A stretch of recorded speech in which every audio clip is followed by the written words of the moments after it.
Good morning.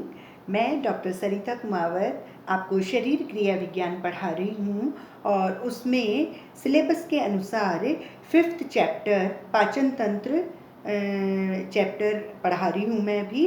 और पाचन तंत्र डाइजेस्टिव सिस्टम के अंदर बहुत सारा उसमें हमने कवर कर लिया है पाचन तंत्र में। और आज का जो टॉपिक है वो है छोटी आंत, स्मॉल इंटेस्टाइन। इसके पहले आमाशय वाला जो टॉपिक था वो हमने कवर किया था। तो छोटी आंत, स्मॉल इंटेस्टाइन जो होती है वो एक मुड़ी हुई सी नलिका होती है और मुड़ी हुई नलिका करीब 6 मीटर लंबी या 22 फीट लंबी होती है। हमारी जो पूरी जो पाचन नली होती है वो 9 मीटर लंबी होती है। पूरी पाचन नली 9 मीटर लंबी है और छोटी आंत 6 मीटर लंबी होती है और बड़ी आंत के मोड़ में पाई जाती है। हमने सबसे पहले इस तरह से एक चित्र बनाया था, इस तरह से ये, और यहाँ बीच में बनाई थी। तो ये बड़ी आंत है और ये छोटी आंत है।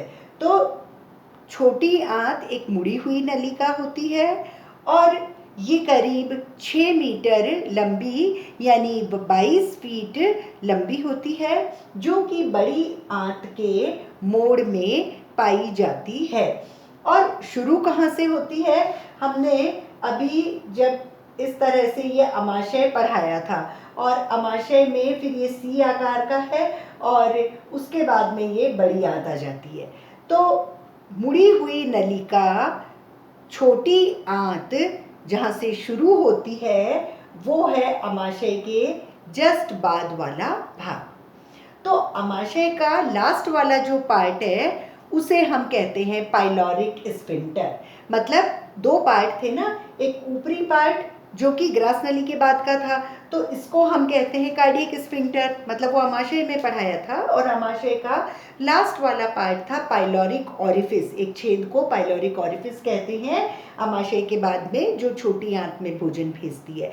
और पाइलोरिक ऑरिफिस जो छेद है वो पाइलोरिक स्फिंक्टर से, पाइलोरिक स्फिंक्टर एक वॉल्व है, उससे वो सुरक्षित रहता है, तो ये भोजन वापस से अमाशय में नहीं जा पाता। तो जो छोटी आंत है वो पाइलोरिक स्फिंक्टर से शुरू होती है और बड़ी आंत के शुरू वाला पार्ट इस जगह शुरू होता है, वहां तक ये फैली रहती है। शुरू यहाँ से हो रही है, यानी पक्वाशय। छोटी आंत के 3 पार्ट हैं, ड्यूडेनम, ज्योजिनम और इलियम। तो जो ड्यूडेनम यहाँ चालू हो रही है तो पाइलोरिक स्फिंक्टर से तो शुरू हो रही है, और जो खत्म हो रही है वो बड़ी आंत के शुरू वाला भाग। तो शुरू वाला भाग जो है उसका नाम है इलियोसिकल वॉल। इलियो क्यों? यहाँ इलियम वाला पार्ट है, ड्यूडेनम, ज्योजिनम, इलियम। स्मॉल इंटेस्टाइन के 3 पार्ट है तो इलियम लास्ट हुआ। तो इलियो, और ये वाला जो पार्ट है बड़ी आंत का उसको कहते हैं सीकम, वो हम बाद में पढ़ेंगे। लेकिन अभी मैं बता रही हूँ कि इस वाले पार्ट को हम सीकम कहते हैं।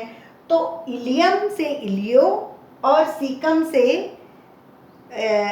सिकल, तो इलियो सिकल वॉल्व, पाइलोरिक स्फिंक्टर से इलियोसिकल वॉल्व तक ये छोटी आंत फैली हुई रहती है और करीब 22 फीट लंबी यानी 6 मीटर लंबी छोटी आंत हमारे शरीर में पाई जाती है। पूरी पाचन नली 9 मीटर लंबी होती है। पाचन नली में कौन कौन सी चीज़ें हैं? कुछ सहायक अंग अलग हो जाएंगे, लेकिन पाचन नली में मुंह, ग्रसनी, फिर ग्रास नली, फिर अमाशय, फिर छोटी आंत और इसके बाद में बड़ी आंत। तो 6 मीटर लंबी जो छोटी आंत है वो बड़ी आंत के अंदर रहती है। छोटी आंत के 3 भाग होते हैं, 3 पार्ट्स होते हैं, ड्यूडेनम यानी पक्वाशय, ज्योजिनम और इलियम।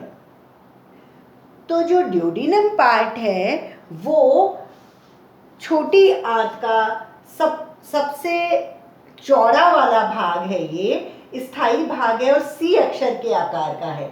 इस तरह का होता है। उसके बाद में तो बड़ी आंत चालू हो रही है। तो पक्वाशय 25 सेंटीमीटर लंबा होता है, सी अक्षर के आकार का होता है और छोटी आंत का सबसे चौड़ा भाग और स्थायी भाग होता है। और इसके अंदर हमने चित्र में पहले देखा था, इस तरह की रचना होती है जिसको हम पैनक्रियाज यानी अग्नाशय कहते हैं। ये जो पक्वाशय ड्यूोडेनम का जो सी अक्षर वाला पार्ट है, उसके अंदर अग्नाशय का एक जो पहले वाला पार्ट है वो चिपका हुआ रहता है। उसके अलावा इस जगह एक ये भी निकलती है हिपैटोपैनक्रियाटिक एम्प्यूला। हिपैटो मतलब यहाँ यकृत है, तो यहाँ गॉल ब्लैडर है, यहाँ से एक चीज आएगी और पैनक्रियास से आएगी और दोनों मिलके इस जगह खुलेगी। तो हिपैटो यानी यकृत से हिपैटो, और मतलब हिपैटिक डक्ट बोलेंगे तो हिपैटो, और पैनक्रियास से पैनक्रियाटिक। हिपैटो पैनक्रियाटिक एम्प्यूला भी ड्यूोडेनम यानी पक्वाशय के अंदर खुलती है। फिर हम देखेंगे कि जो ये 22 फीट लंबी है उसमें सिर्फ 25 सेंटीमीटर का पक्वाशय निकल गया ड्यूोडेनम। उसके बाद का जो बचा हुआ पार्ट है उसको हम 2/5 पार्ट जो होता है उसको हम कहते हैं जियोजिनम, और जो 3/5 पार्ट होता है उसको हम कहते हैं इलियम। मतलब 22 फीट में 3 पार्ट हैं, ड्यूोडेनम 25 सेंटीमीटर, फिर जियोजिनम और इलियम। लेकिन जियोजिनम और इलियम जो है, जो 22 फीट में से 25 सेंटीमीटर निकालने के बाद में जो बच गया 2/5 पार्ट को हम जियोजिनम, और उसके बाद वाला जो पार्ट है वो इलियम, जो बड़ी आंत के जस्ट पहले, वो 3/5 जो बचा हुआ पार्ट है हम उसको इलियम कहते हैं। जैसे हमने और भी अंगों में देखा कि हमने आड़ी काट से कि उसमें कितनी लेयर्स होती हैं, सेम अगर हम छोटी आंत की दीवार को काट के देखें तो इस तरह से कुछ लेयर्स दिखाई देंगी। सबसे बाहरी लेयर जो है वो पेरिटोनियम लेयर, सिरोसा लेयर, उसके अंदर की मांसपेशी यानी मस्क्यूलर लेयर जिसमें कि गोल और लंबी पेशियां पाई जाती हैं। तीसरी जो है वो संयोजी ऊतक यानी कनेक्टिव टिश्यू की होती है जिसमें कि ब्लड वेसल्स यानी रक्त वाहिकाएं पाई जाती हैं। और सबसे आंतरिक जो है वो श्लेष्मिक झिल्ली होती है, म्यूकस मेम्ब्रेन, जो कि चिकना पदार्थ श्लेष्मा यानी म्यूकस स्रावित करती है जो कि इसको चिकना बनाए हुए रखता है। अगर छोटी आंत की दीवार में देखेंगे तो ये 4 लेयर्स हमें मिलेंगी। छोटी आंत के अगर हम कार्य देखते हैं तो छोटी आंत के 2 कार्य हैं, भोजन का पाचन करना और भोजन का अवशोषण करना। भोजन का पाचन करना यानी डाइजेशन ऑफ फूड, और भोजन का अवशोषण करना यानी एब्जॉर्प्शन ऑफ फूड। ये 2 इसके कार्य हैं। लेकिन इतना सा लिखने में हमें नंबर नहीं मिलेंगे।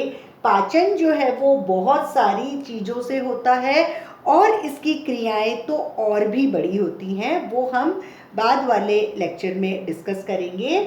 अभी हम इतना ही करेंगे कि भोजन का पाचन और अवशोषण छोटी आंत के कार्य होते हैं। और जो पाचन है भोजन का वो अग्नाशयी रस, क्योंकि छोटी आंत में अग्नाशय होता है इसलिए अग्नाशयी रस, और पित्त रस क्योंकि इस जगह जो यकृत है वहाँ गॉल ब्लैडर है और वहाँ से बाइल जूस यानी पित्त आता है, तो अग्नाशयी रस से, पित्त रस यानी बाइल जूस से, और छोटी आंत के रस, छोटी आंत के रस बहुत सारे हैं, उन सब से भोजन का पाचन होता है। और ये सारे जो रस हैं, जैसे हमने मुंह में देखा था कि भाई मुंह में टाइलिन जो एंजाइम है वो कब सिक्रीट होता है, लार कब सिक्रीट होती है, भोजन को देखते ही या भोजन की सूंघ से। उसके बाद हमने अमाशय पढ़ा था, तो अमाशय को भोजन को देखते ही अमाशय में अमाशयी रस जो है वो बनने लगते हैं। लेकिन अगर नहीं बने तो उसमें एक एंजाइम गैस्ट्रीन एंजाइम होता है, अगर वो जठर ग्रंथि से बनता है तो सारे रस सिक्रीट होते हैं। सेम ऐसे ही छोटी आंत के अंदर भी एक सिक्रीटीन हार्मोन होता है और सिक्रीटीन हार्मोन बनने के बाद ये अग्नाशयी रस, पैंक्रियाटिक जूस, पित्त रस, बाइल जूस और छोटी आंत के रस यानी सकस एंट्रिकस, ये सारे रस जो हैं वो बनने लगते हैं। उसके अलावा जैसे ही भोजन अंदर जाता है और छोटी आंत को छूता है तब भी ये रस जो है वो बनने लगते हैं। ये जो पाचक रस हैं ये सारे ही ये भोजन के साथ मिक्स होते हैं और भोजन को क्षारीय बना लेते हैं। अम्लीय तो हाइड्रोक्लोरिक अम्ल से हमारे आमाशय में बना था, यहाँ क्षारीय बन जाता है और यहाँ वसा का पायसीकरण यानी इमल्सिफिकेशन हो जाता है। क्षारीय जब होता है तो वसा जो है टूटने में इजी रहता है, तो यहाँ वसा का पायसीकरण हो जाता है क्योंकि बाइल जूस है, यहाँ पित्त रस है। और पेशीय संकुचन यानी फैलने और सिकुड़ने के क्षमता के कारण स्मॉल इंटेस्टाइन छोटी आंत में भोजन और रस मिक्स हो जाते हैं और मिक्स होने के बाद में भोजन का पाचन बहुत इजी हो जाता है। आज के टॉपिक को वापस से मैं रिवाइज करती हूँ कि अभी का टॉपिक है छोटी आंत, स्मॉल इंटेस्टाइन। स्मॉल इंटेस्टाइन भोजन नली के अंदर एक मुड़ी हुई नलिका होती है जो करीब 6 मीटर लंबी या 6 मीटर लंबी या 22 फीट लंबी नलिका होती है, जो शुरू होती है आमाशय के आखिरी वाले भाग पाइलोरिक स्फिंक्टर से और ख़त्म होती है बड़ी आंत के पहले वाले भाग इलियोसिकल वॉल्व तक फैली हुई रहती है। और ये बड़ी आंत के आर्च जो इसका मोड़ है इसके अंदर ये रहती है। छोटी आंत के 3 भाग हैं, ड्यूोडेनम यानी पक्वाशय, ज्योजिनम और इलियम। ड्यूोडेनम यानी पक्वाशय जो पार्ट है वो 25 सेंटीमीटर लंबा होता है, सी अक्षर के आकार का होता है, बड़ा चौड़ा सा भाग है, स्थायी भाग है छोटी आंत का। और इसके अंदर पैनक्रियाज यानी अग्नाशय रहता है, एक तरफ यकृत रहता है, इसलिए इसके अंदर हिपैटोपैनक्रियाटिक एम्प्यूला एक डक्ट भी आती है। 25 सेंटीमीटर के अलावा 22 फीट में से जो पार्ट बचा हुआ रहता है 2/5 पार्ट उसको हम ज्यूजिनम कहते हैं और 3/5 पार्ट को हम इलियम यानी छोटी आंत के आखिरी भाग को इलियम कहते हैं। इसीलिए जो बड़ी आंत शुरू होती है वहाँ इलियोसिकल वॉल्व होता है। सिकल मतलब ये सीकम पार्ट है और वो इलियम, तो इलियम से इलियो, सीकम से सीकल, तो इलियोसिकल वॉल्व होता है। जैसे हमने और अंगों में भी देखा कि अगर उसकी आंतरिक काट को देखा जाए तो कई परतें होती है, वैसे ही अगर हम छोटी आंत की दीवार को भी काट के देखेंगे तो गोल गोल गोल उसमें 4 परतें दिखाई देती है। सबसे बाहरी परत पेरिटोनियम परत, उसके बाद पेशीय परत, मस्कुलर परत जिसमें कि गोल और लंबी पेशियां होती है। तीसरी परत होती है संयोजी परत कनेक्टिव टिश्यूज़ की, जो कि ब्लड वेसल्स रक्त वाहिकाएं रखती है उसमें। और सबसे आंतरिक परत श्लेष्मिक परत यानी म्यूकस मेम्ब्रेन, और म्यूकस मेम्ब्रेन श्लेष्मा स्रावित करती है जो कि इसको चिकना बनाए रखने में मदद करता है। छोटी आंत के जो कार्य हैं वो 2 कार्य हैं, digestion of food and absorption of food, भोजन का पाचन और भोजन का अवशोषण। लेकिन भोजन का पाचन बहुत लंबी प्रक्रिया है। भोजन के पाचन के लिए कुछ रसों का होना आवश्यक है और वो रस होते हैं अग्नाशयी रस, पैनक्रियाटिक जूस, पित्त रस, बाइल जूस, छोटी आंत के रस, सकस एंट्रिकस जूस। ये जो रस होते हैं वो या तो भोजन जैसे ही पहुंचता है छोटी आंत में तो वो बनने लगते हैं, और या फिर एक सिक्रीटीन हार्मोन होता है वो अगर अंदर से बन रहा है तो वो इन रसों को सिक्रीट यानी स्रावित करवाता है। और जब ये रस छोटी आंत में स्रावित होते हैं तो ये भोजन के साथ मिलते हैं और पेशियों के फैलने और सिकुड़ने के साथ उसको भोजन में मिक्स कर देते हैं और वसा का तो पायसीकरण हो जाता है और पूरा भोजन जो है वो क्षारीय हो जाता है। और जैसे ही ये सारे रस भोजन के छोटे अणुओं के साथ में मिक्स होते हैं तो भोजन का पाचन सबसे ज़्यादा छोटी आंत में ही होता है और भोजन का जो अवशोषण है वो मैक्सिमम छोटी आंत के अंदर ही होता है।